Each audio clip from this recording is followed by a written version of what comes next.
ஒருத்தர் ரொம்ப நேரமா உட்காந்து ஒரு கணக்க போட்டுட்டு இருக்கான். இப்ப பக்கத்துல சகுந்தலான்ற ஒரு குட்டி பொண்ணு விளையாடிட்டு இருக்கா. டக்குன்னு அதுக்கு ஆன்சர் பண்ணிடுறா.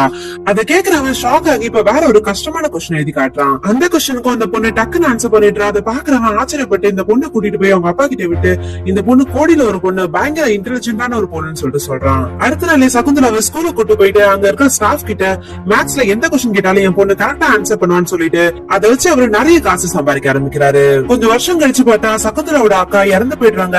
அக்கா எப்படி இருந்தா, நம்ம கிட்ட காசு இருக்கே, ஹாஸ்பிட்டல் கூட்டு போயிருக்கலாம்னு சொல்லிட்டு கேட்டா எல்லா காசையும் அவரோட மெடிக்கல் செலவுக்கு செலவு பண்ணிட்டா, நம்ம என்ன பண்றதுன்னு சொல்லிட்டு அவங்க அப்பா எகத்தலமா பேசுறாரு. அதை கேட்கிற அந்த பொண்ணு கோச்சுக்கிட்டு அந்த வீட்டை விட்டே போயிடுறா. இப்ப கொஞ்சம் வருஷம் கழிச்சு வெளிநாட்டுக்கு போய் இதே மாதிரி ப்ரோக்ராம்ஸ் நிறைய பண்ண ஆரம்பிக்கிறா. இதை வச்சு நிறைய காசு சம்பாதிக்கிறா. இப்போ கம்ப்யூட்டர் இந்த பொண்ணுக்கு இப்ப போட்டி வைக்கிறாங்க. நிறைய கொஸ்டின்ஸ் கேக்குறாங்க. கம்ப்யூட்டரை விட இந்த பொண்ணு வேகமா பதில் சொல்லிட்டு இருக்கா. இப்ப கடைசியா ஒரு கொஸ்டின் கேட்கும் போது நீங்க கேக்குற கொஸ்டின்லயே 3 மிஸ்டேக்ஸ் இருக்குன்னு சொல்லிட்டு சொல்றா. அது கேக்குறவங்க கம்ப்யூட்டர் ஆன்சர் பண்ணிடுச்சேமா, இதான் சமாளிக்கிறியான்னு சொல்லிட்டு இந்த பொண்ணு அனுப்பிச்சு வச்சிடறாங்க.